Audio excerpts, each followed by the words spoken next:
В преддверии 8 марта Юрган продолжает рассказывать о прекрасных и милых женщинах, которые подчас выбирают мужскую профессию. Одна из таких смелых и обаятельных — сыктывкарка Галина Литвинцова. 1,5 года она крутит баранку маршрутного автобуса. Евгения Кладкевич прокатилась ветерком.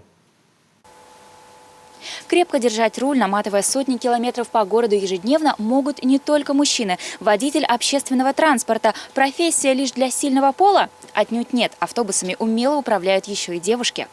На работу как на праздник, в платье и с красивой прической. Быть настоящей девушкой Галина не забывает даже за рулем «Мерседеса». На 33-м и 19-м маршруте она работает 1,5 года. Перед тем, как выйти на линию, транспорт тщательно проверяет состояние шин, стекол, видимость номеров, ну и, конечно, салон.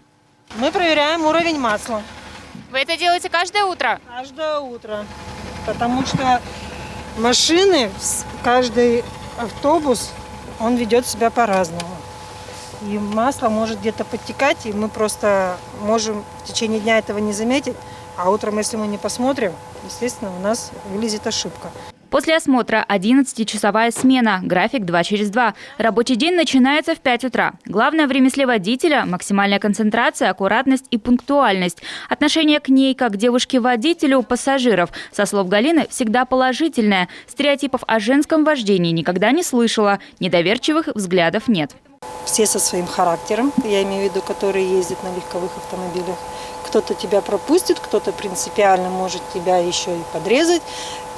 Это надо быть постоянно ко всему готовы, постоянно, что кто-то тебя может обогнать, кто-то тебя может подрезать. Это надо постоянно быть вниманием. Впервые в профессию водителя автобуса Галина пришла 12 лет назад. В кредит купила подержанный ПАС, получила права, взяла в аренду один из сыктывкарских маршрутов. Впрочем, работа на себя продлилась недолго. Сложный график и сильная загруженность вынудили девушку вернуться на прежнее место работы – на завод. Но через несколько лет предприятие закрылось. Тут мне родственники напомнили, что у меня есть категория «Д». Тоже имеющие категорию «Д». Родственники, они тоже мне так подтолкнули и сказали: Галя, иди. Там есть хорошие автобусы, пришли, мерседесы, они очень легко управляемые.